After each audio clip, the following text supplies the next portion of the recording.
The Mafia has always been known for intimidation tactics. They have been responsible for organized crime for decades and will use ruthless methods to get their way. If someone were to cross a Mafia member, they would get a visit from one of the crew's trusted hitmen. When people talk about notorious Mafia criminals, the most common names that come up are the mob bosses. But what about the ones who are carrying out the most famous hits? Today, we're going to discuss 5 of the most ruthless Mafia hitmen in history, from the Iceman to the Chin. These men were responsible for some of the most gruesome Mafia murders. Richard the Iceman Kuklinski, cold-blooded killer. The first hitman to make our list is one of the most chilling. Richard the Iceman Kuklinski was involved in criminal activity for most of his life. In an interview, he admitted to killing a person for the first time when he was a teenager. As he grew older, he engaged in other types of criminal activity, like running a burglary ring and selling pirated pornography. But this man did have a temper and a violent streak. He was known to lure men into meetups for drug deals and videotape sales. During these meetups, he would kill them and steal their cash. In the late 1980s, the Iceman was convicted of 5 murders, but later in an interview, the truth came out. Richard Kuklinski was a contract killer who placed hits for the Mafia. He claimed to be involved with several crime families, including Gambino, Genovese, and De Cavalcante. During this time, he claimed to have killed between 100 and 200 people. One of his most infamous crimes was the murder of Louis Masquet. Louis Masquet went missing in 1981. On the day he went missing, he planned to meet Richard Kuklinski to purchase videotapes. 2 years later, his body was found with a bullet hole in the back of his head and ice crystals in his body tissue. After killing him, Richard put Louis Masquet's body in a freezer for 15 months. This was allegedly to throw off the time of his death when his body was discovered. It's also how Richard Kuklinski was dubbed the Iceman. An investigation started on the Iceman because his name was brought up by an informant in connection to a burglary ring. Authorities began to connect the dots and realized that Richard Kuklinski was the last person to see Louis Masquet and 4 other men alive. They built a file against the Iceman in 1985 and enlisted ATF Special Agent Dominic Polifrone to go undercover and pose as a criminal. The special agent was able to get introduced to Richard Kuklinski through other criminals and got close to him by purchasing a handgun muffler from the hitman. When they were talking, the special agent allegedly mentioned that he wanted to hire Richard to kill a cocaine dealer. During their conversation, the Iceman admitted to putting poison in victims' food before and also gave details about the body he kept in the freezer. All of this was recorded. In order to carry out this hit on the cocaine dealer, the Iceman requested that Dominic Polifrone get him cyanide. The 2 men met on December 17, 1986 to exchange the cyanide, but the Iceman wasn't an amateur. He was going to test the poison before using it. He mixed the cyanide with hamburger and gave it to a stray dog. When nothing happened, he realized it was synthetic and went home. The police had enough evidence at this point and were able to arrest him 2 hours later. In 1988, he was sentenced to 60 years in prison for the 5 murders. He was not given the death sentence because there wasn't enough evidence to prove his conduct in some of the murders. During his time in prison, he actively participated in interviews with criminologists, writers, and others, where he admits to killing many other people that he wasn't convicted for. After serving 18 years in prison, Richard Kuklinski was diagnosed with Kawasaki disease and passed away on March 5, 2006. Salvatore Sammy the Bull Gravano, underboss turned hitman. Salvatore Gravano got the nickname Sammy the Bull when he was only 13. A few older teens stole his bike, so he confronted them and fought the entire group. Some made men witnessed the fight and got his bike back for him. They also gave him the nickname because he fought like a bull. In 1964, Sammy the Bull was drafted into the U.S. Army. In the Army, he was trained to run communications on the front line. It's also where he was trained to kill people. He was discharged in 1966 and later went on to become a part of Cosa Nostra as an associate for Colombo in 1968. It wasn't until 1970 that he made his first hit for the Mafia. He took out Joseph Colucci, a man who was having an affair with an associate's wife. This hit earned him respect within the Mafia family. However, other members of the Colombo family were concerned about how Sammy the Bull's fast-growing success would affect their hierarchy, so to avoid conflict, he was transferred to the Gambino family. The Gambino family was all about business. After joining this family, Sammy opened up an after-hours club. One night, there was a violent altercation from a biker gang that left Sammy with a broken ankle. He asked Paul Castellano's permission to have this gang killed. Paul was stunned to find out later that Sammy the Bull was able to track down these men with the help of a partner and kill them one by one with a wounded ankle. Sammy the Bull also had a good sense for business and was interested in the construction industry. He entered the plumbing and drywall business, and his enterprises ended up earning him millions of dollars. He also invested some of his money in the plaza in Brooklyn and made around $4,000 weekly. Paul Castellano's underboss was Agnello Della Croce. He was also the mentor of John Gotti. When word got around that Agnello showed support for Sammy the Bull, John Gotti took an interest in him. As Sammy the Bull and John Gotti became aligned, Sammy learned about his plan. John Gotti wanted to take out Mafia boss Paul Castellano, and he wanted help from the Bull himself. For many years, Sammy was a hitman for the Gambino family, but after Paul Castellano's assassination, he became an official captain. He eventually became consigliere before he got the position of John Gotti's underboss. With his rise in hierarchy came a lot of attention. The authorities were now watching Sammy the Bull. To make things worse, the underboss had heard John Gotti making untrue statements about him that implicated him in many murders. He agreed to work as an informant for the FBI and NYPD.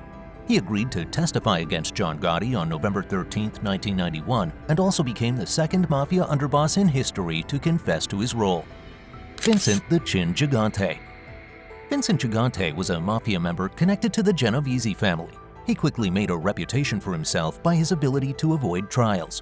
He was involved in various criminal activities from drug crimes to racketeering, but every time he was arrested, the case never went to trial. Did he have a lucky horseshoe, or was the power of the Mafia intimidation on his side? Vincent Gigante was also a hitman, but what's more notable than his successful hits are his failed attempts, one of which was the failed assassination of Frank Costello, who was in charge of the Genovese family when Vito Genovese fled to avoid indictment. Frank Costello was too intimidated to name the attackers and eventually stepped down from his role. Now that Frank Costello was out of the way, Vincent Gigante's mentor, Vito Genovese, could take over the role, which is how the Genovese crime family started in 1957. In 1986, he played a role in the planning and ordering of an assassination on John Gotti. Allegedly, John Gotti had plans to visit a fellow Gambino family member. However, he decided to cancel. The bomb that was supposed to kill him ended up killing Gambino underboss Frank DeCecco. It was believed that Vincent Gigante was growing increasingly paranoid because he believed law enforcement was onto him. He would allegedly fake insanity whenever he left the house to keep them off his trail. For 30 years before he was eventually arrested, he would roam the streets in slippers and bathrobe talking to himself.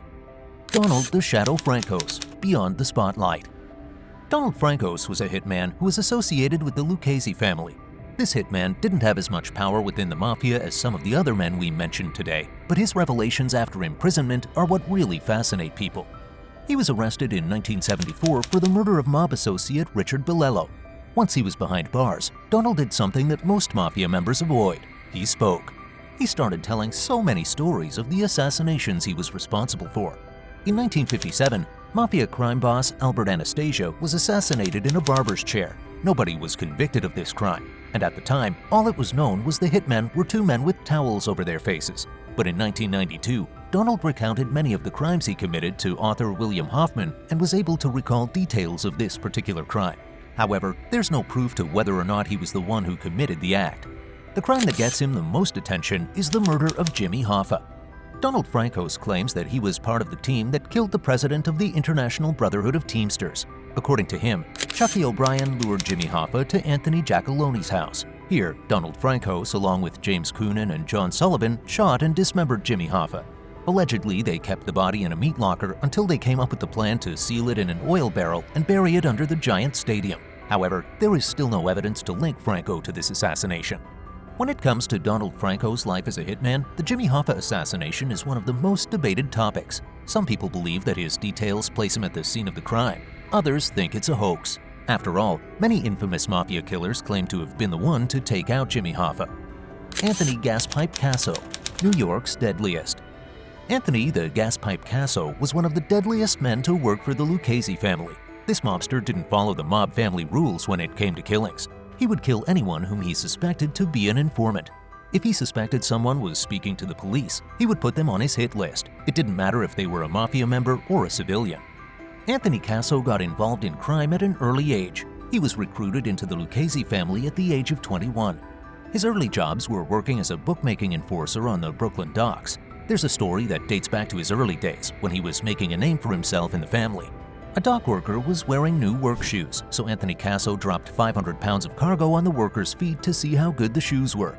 This ended up breaking the workers' toes. Allegedly, the Gaspipe laughed at the act, showing other Mafia members his dark and twisted sense of humor. Over the years, Anthony Casso began to suspect the police were onto his involvement in organized crime. He ended up hiring 2 NYPD officers to keep him informed if anyone snitched on him.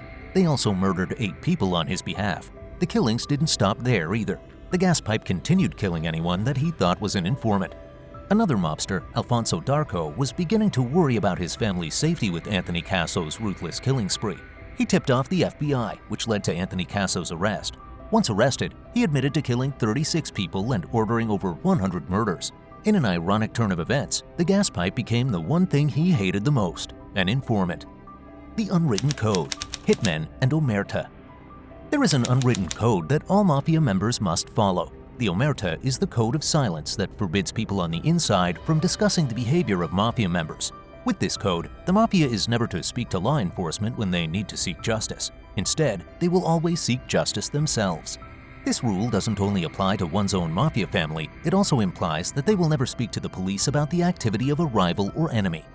Loyalty of the Omerta is especially important to hitmen. They have performed very violent and ruthless acts on behalf of the crime families. By staying silent, even against rivals, it creates challenges for the police when they try to investigate the works of the Mafia. Mafia members stay loyal to this code for many reasons, but the most damning reason they don't speak is because any member who speaks to law enforcement will be tortured and murdered. Law enforcement's pursuit, cases and investigations. Arresting a Mafia member is no easy task, especially a ruthless Mafia hitman. You see, the Mafia runs a lot differently from the average street criminal. The world of organized crime is protected. Members of the Mafia have a lot of power within their family and their city. Most Mafias are involved with businesses and enterprises in the community. They are connected to all the right people in all of the right places. These men know who to bribe and can provide more than enough money to get away with it. The Mafia also uses intimidation and fear tactics. If you take a look at different cases of Mafia bosses and key members, you'll notice a trend of them getting arrested for crimes but avoiding trials and convictions. Often, witnesses, prosecutors, and other key players in the case fear what could happen if they moved forward with the case. Another reason why law enforcement has challenges in their investigation is that Mafia members are never messy. They won't leave any tracks to their crime. Many hitmen's victims will vanish without a trace. These men know what they're doing, and they won't leave anything behind that could connect them to the crime. Most Mafia members are taken down in undercover operations or by previous Mafia members who have broken the code of Omerta and become an informant after getting arrested. Impact on organized crime, feared figures and infamous hits. Every time a Mafia boss or higher-level member is assassinated, it makes an impact in history. With some hits, a new mob boss will rise. Other hits may cause other Mafia members to step down out of fear. Let's take a quick look at some of the most infamous Mafia hits. Paul Castellano was assassinated in 1985 outside Sparks Steakhouse in Manhattan. This hit was planned by John Gotti, who watched the assassination take place in a car down the street with Sammy the Bull. Carmine Galante was killed in 1979. The former boss of the Bonanno crime family and 2 bodyguards were shot while they were dining out at a restaurant in Brooklyn. The hitmen were wearing masks, and the crime is still unsolved today. Joe Colombo was the boss of the Colombo family. He attended the Italian Unity rally where he was shot by rival mobster Jerome Johnson. Jerome Johnson was killed on the spot by Colombo bodyguards. The incident left Joe Colombo paralyzed. Legacy and enduring mystique. The legacy of infamous Mafia members continues to live on through pop culture. These stories are decades old, but still continue to fascinate audience members today. The Mafia's power and loyalty leave people wanting to know more about what happened. There are also many conspiracy theories surrounding infamous Mafia hits because they're rarely solved in a court of law, such as who really killed Jimmy Hafa, for example. Several authors have explored and debated the part Donald Francos may or may not have played in it, but plenty of other theories point to other Mafia men, like Anthony Provenzano, Frank Sheeran, and Richard Kuklinski. There have even been theories that point to federal marshals bringing him on a plane and dropping him in the ocean. These stories have heavily influenced pop culture as well. Movies like The Godfather, Snatch, and Goodfellas were inspired by infamous Mafia stories. MTV made a reality series in 2020 called Families of the Mafia. This show focused on families in Staten Island that were trying to avoid organized crime. It even featured members of the Gravano family, including Sammy the Bull. The most ruthless Mafia hitmen in history would take out anyone who crossed their crime family. These men have been linked to hundreds of murders, but with each murder, there were no clues left behind. They're skilled killers who follow a strict code of silence. If anyone spoke to the police about mafia activity, these men found them. It was difficult for law enforcement to catch these men because they were experts at killing, but even better at covering their tracks. The Iceman even became famous for freezing a victim to throw off his time of death. Are you ready to uncover more mafia secrets? Stay tuned to our next video about the silent Don, Russell Buffalino. Click like and subscribe for more. Thank you.